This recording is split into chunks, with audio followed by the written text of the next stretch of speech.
Hello everyone, my name is Helen Gottstein. I'm the founder of Loud and Clear Training, and this is Trainwreck Success. I am here with my co-host, Miriam Lottner, the founder of Reveal Cards, STEM Ed, games and toys for children aged 4 to 8, children of all genders.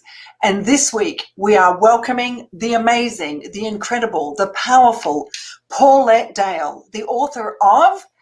Did you say something, Susan? Susan, were you speaking? What? Did you say something, Susan? She posts consistently. She posts consistently on assertive communication for women. That's why she was given a shout out on the Congress floor for her work, helping women step into the power and be more assertive. She's here to talk with us about the difference between assertive and aggressive. She is a person who is a consistent champion of women setting boundaries and stepping into their own power. I've been following her for months on LinkedIn, and I'm delighted that she is here with us today in the virtual world, all the way from Florida. And our first question, Paulette, is for somebody who is as together as you are, who always has a clever response, who's always like so on point. Have you ever really had a train wreck? Yes. I had never had a train wreck in my life. The wind, Helen, Miriam, had always been at my back. The lights had always been green.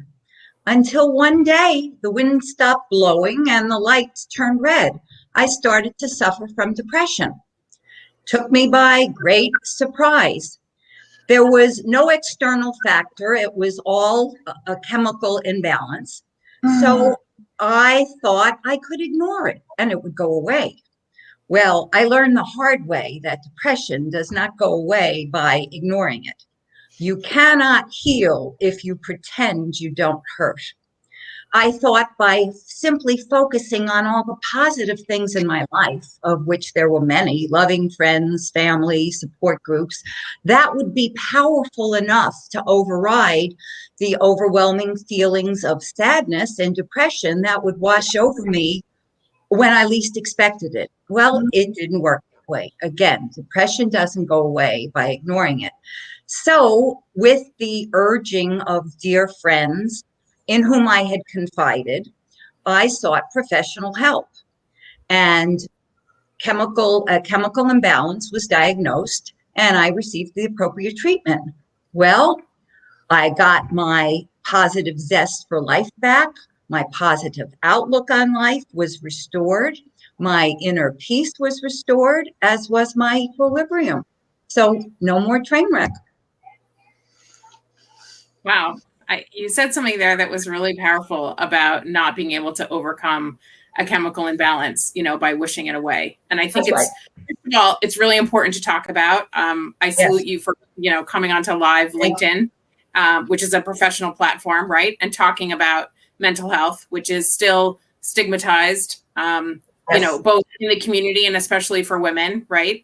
So I want to talk a little bit about that aspect, right? Of women are seen as emotional, right? We're many times accused of being too emotional, right? And when we're not emotional, then we're aggressive. So can you talk a little bit about what it's been like for you to come from somebody that's, openly talking about mental health issues and at the same time advocating for women's communication? Because I think they really go hand in hand. And I think for many women, it's very scary to admit to mental health issues without being labeled as, too emotional, unstable, etc., and unable to function in the workplace.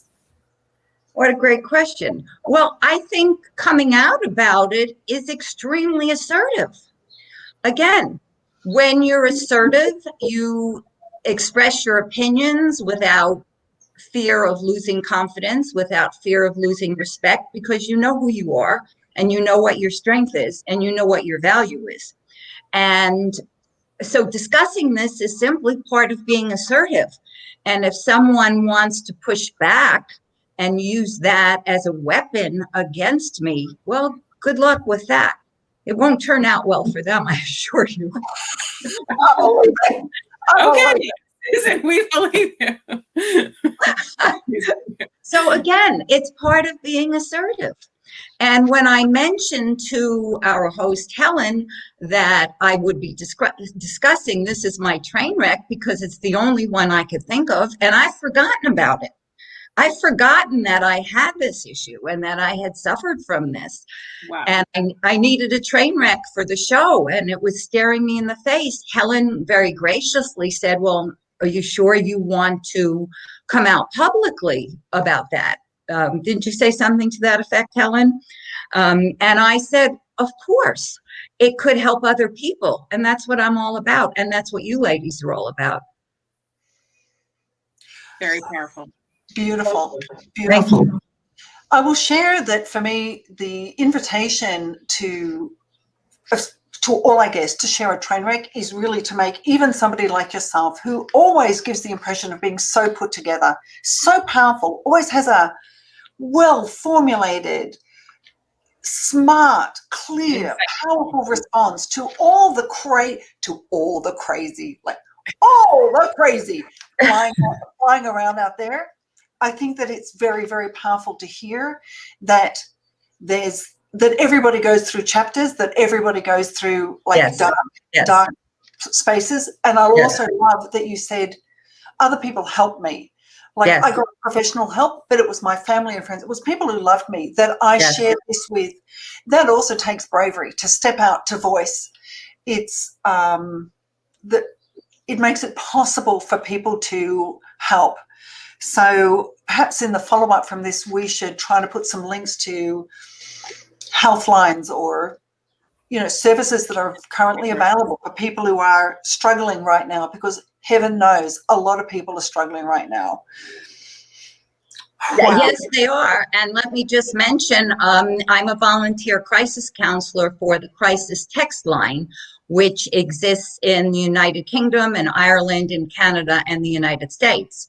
And at the tip of my fingers, the number for receiving 24/7 completely confidential and private assistance, completely complimentary, no charge whatsoever, in the Canada and in the United States is 741, just text, it's a text line, 741-741. Just text 741-741. And if you go online and look up crisistextline.org, it will give the numbers for Ireland and for the UK. Wow, thank you so much. That's a phenomenal resource. Whether somebody's at imminent risk of suicide, whether they're suffering from depression or anxiety, whether they're a teenager who feels they're being abused by a parent, or physically, emotionally, or sexually abused, whether it's a minor crisis, whether somebody's having a really bad day, the crisis text line exists for them. So 741-741 in Canada and in the United States. Excuse me. That's really, really powerful. Paulette, I knew it would be the bomb to have you on. You're like the bomb diggity. You're not like, well, I had a problem. Whatever that is. I know. We can't figure out what the bomb diggity is. I like being it. I don't know what it is, but I still like being it. If Helen says I'm a bomb diggity, then I like it. Just trust me. You're good. You're good. I trust with my life. So we want to ask you, how's it been for you to write a book? How has that brought you forward? Should we all be writing books? Should Miriam Lottner be writing 7 books? Because she doesn't do enough. Not writing a book. Okay, but we want to hear about your book and your experience. Okay, well, my other books were all textbooks about linguistics, about pronunciation for English speakers, and they're used in language institutes and universities all over the world.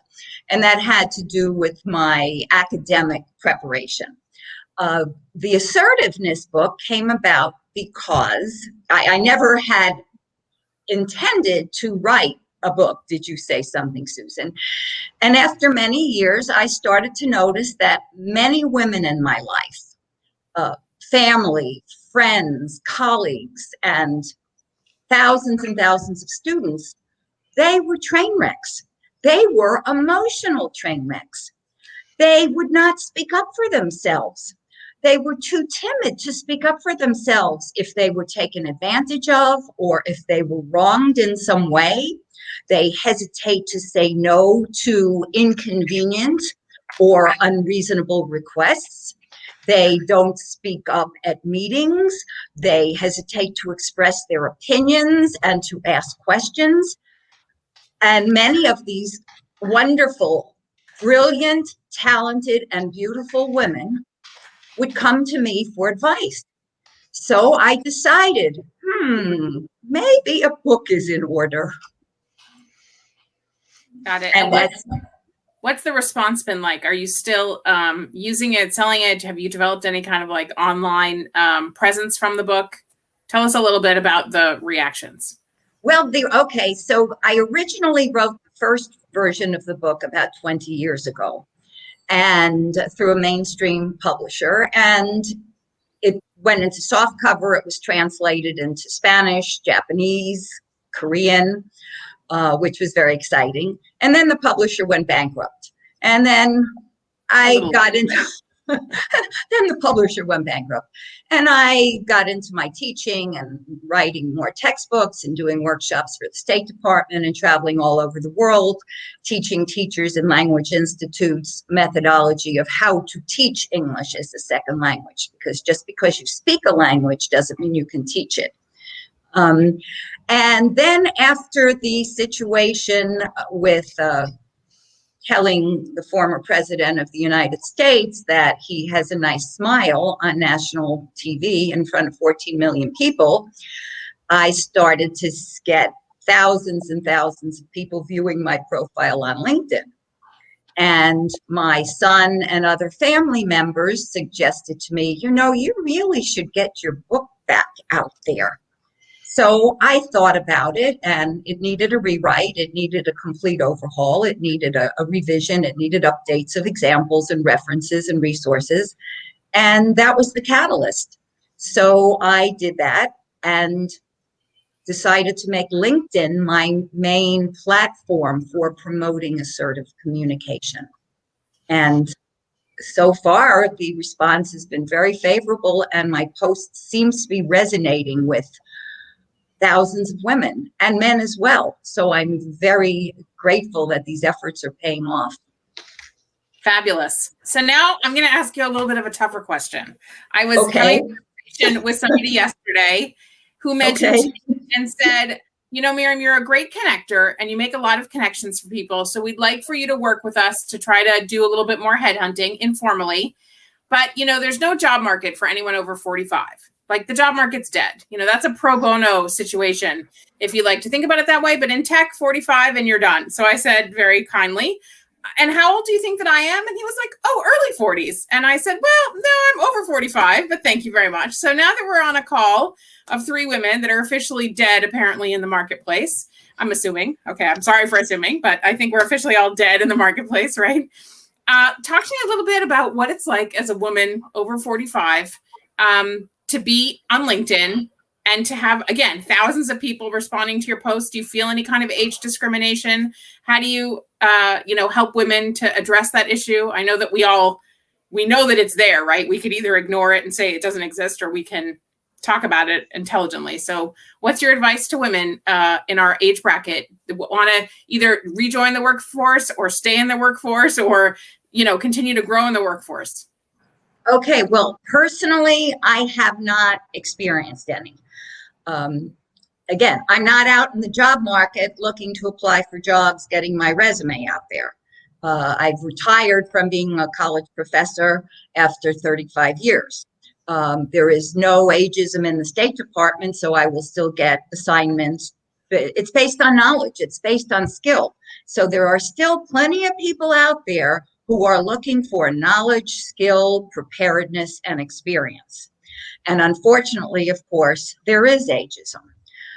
So my advice, and not from personal experience, because again, I'm not experiencing it. Well, maybe it is personal experience. Maybe I'm not experiencing it because people see and hear what comes out of my mouth. You can't pull the wool over people's eyes.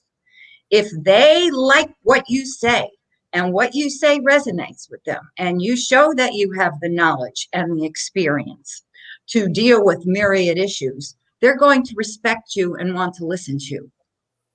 So the advice is stay current, be twice as smart as the person who's younger than 45.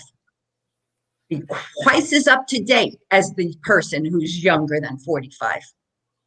Is it fair? No, but life isn't fair. I like it.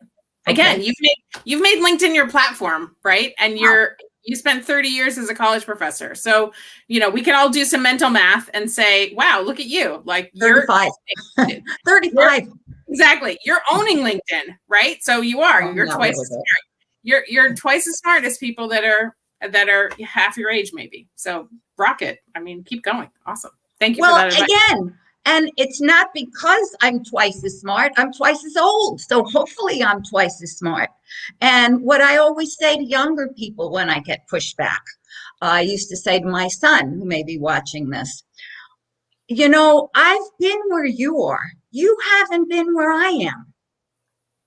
And that generally gets silence, which is very unusual for some people who you never silence. So I think this is what people say, gee, she's been where I am. I haven't been where she is. Maybe she has something worthwhile that we can learn from. I'll share that for me, my own career has completely taken off after the age of 45. I feel stronger professionally than I've ever felt before. And I also feel like there was something that happened at the age of 50 where I just was like I just don't care anymore. I'm done. I'm just done. That's Italian grandmother from done. I'm done. It's a lot of things. I'm not sure that it means that I'm done, but okay. Oh, well, I'm saying it means I'm done.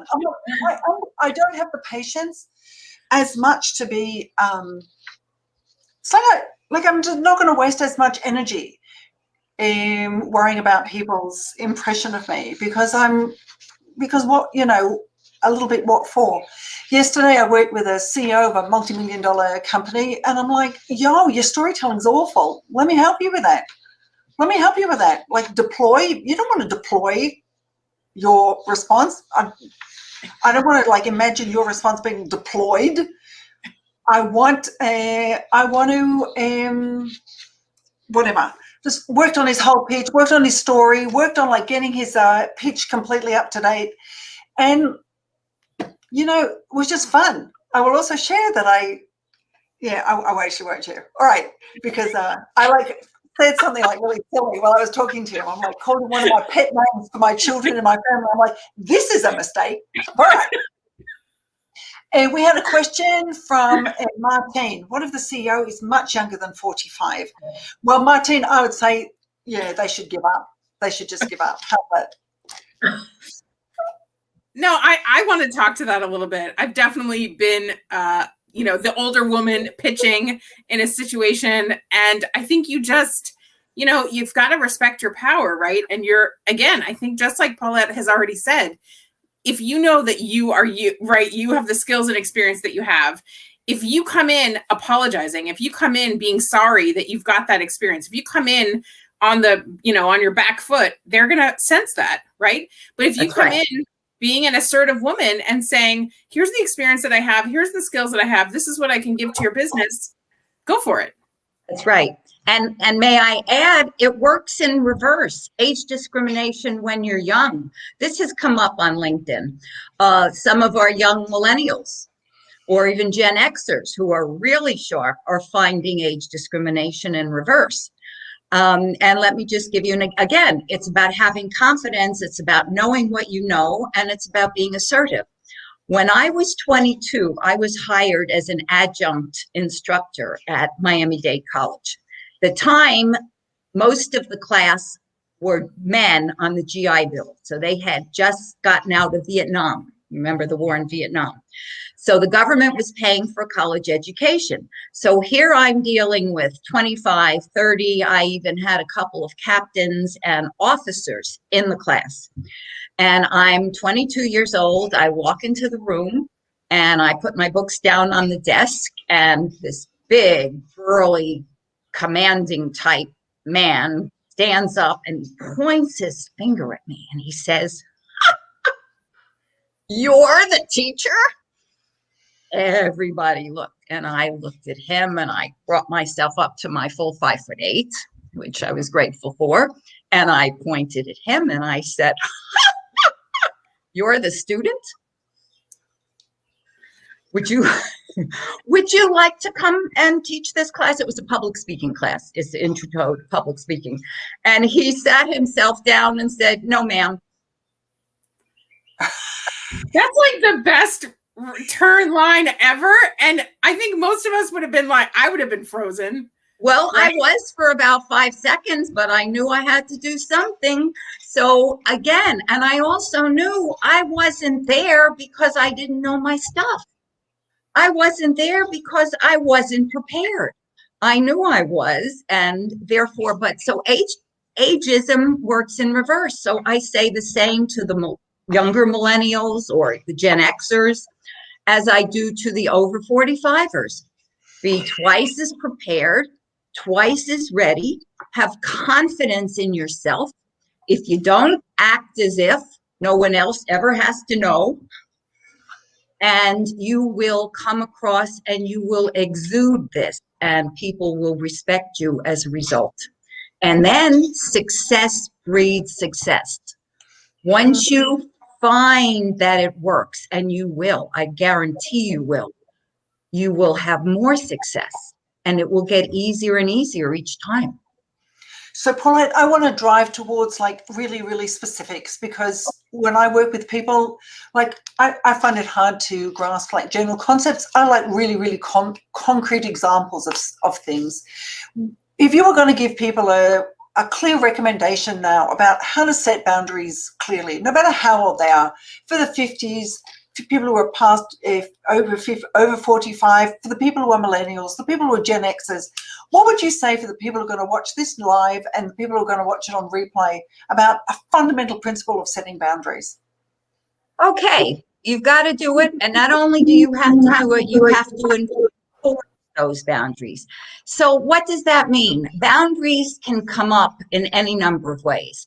You might hear a biased, a gender biased comment, or a racially biased comment, or an unconscious biased comment. You might be asked an inappropriate question. You might be asked to do an inconvenient task, for example. So boundaries have to suit the situation. So if you are in the presence of someone who has made a gender biased comment, for example, a boundary is to politely let that person know, you know, I find that comment to be inappropriate, and I'd appreciate you refraining from making such comments in the future. Now, be prepared for pushback. They might say to you, "Oh, well, you're too sensitive." Okay? So now you have to enforce your boundaries. So now you might say, you know, I don't see my behavior that way. That's interesting. That's your perception, but I don't see my behavior that way.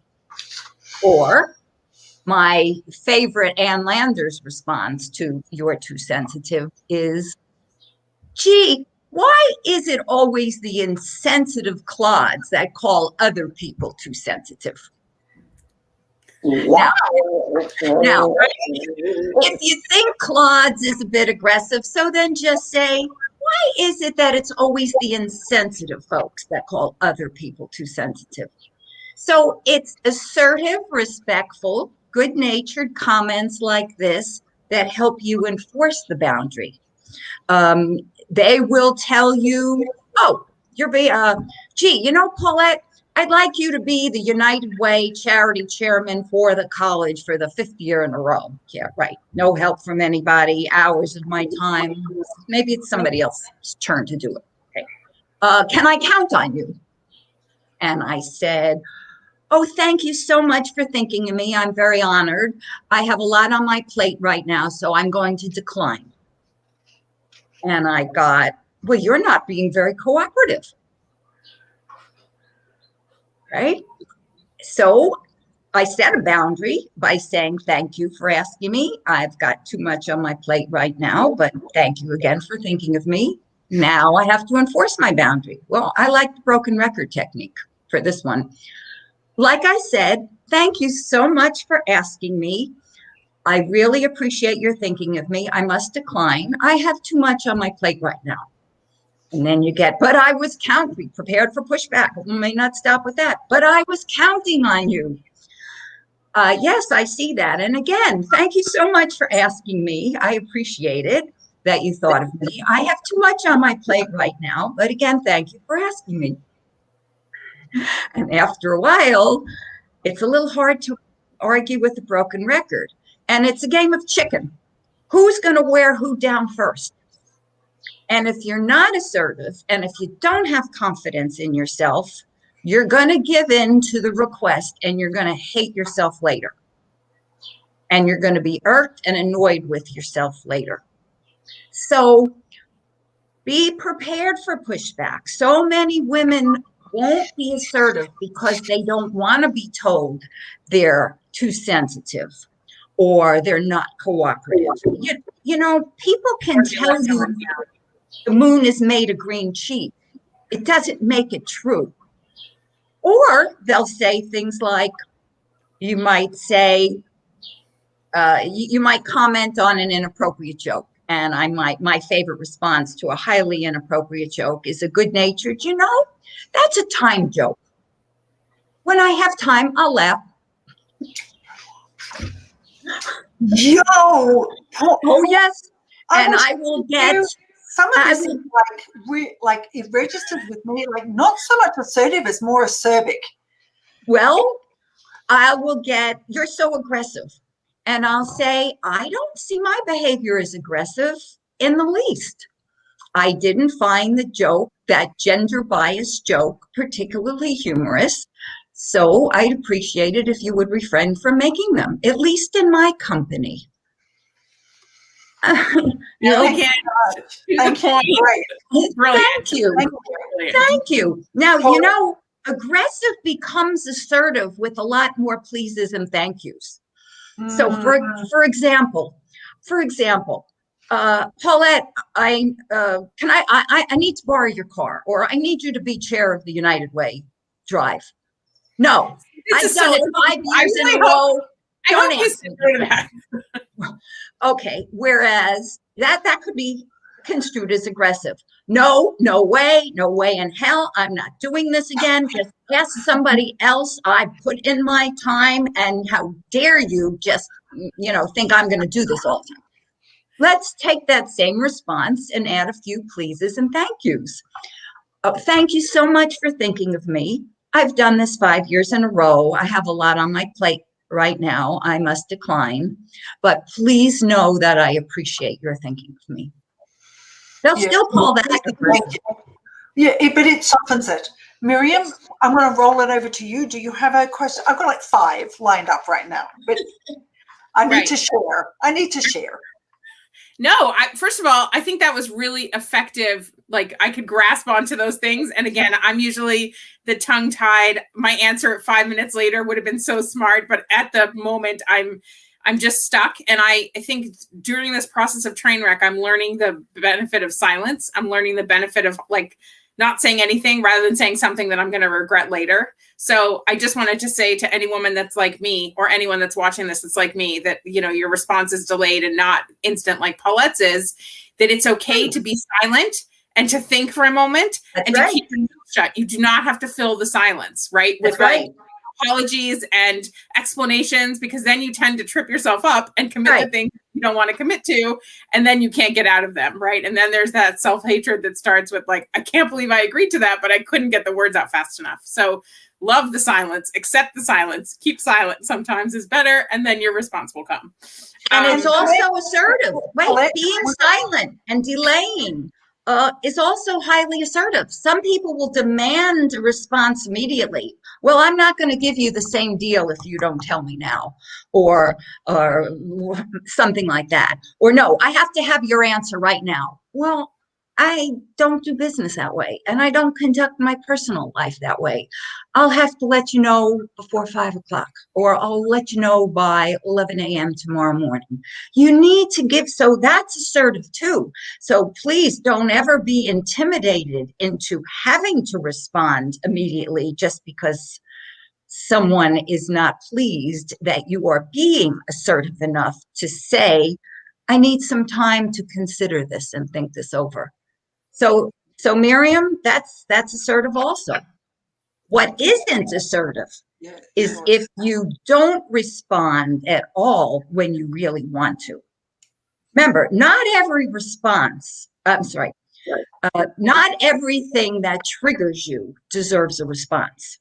If you choose not to respond, that's a choice.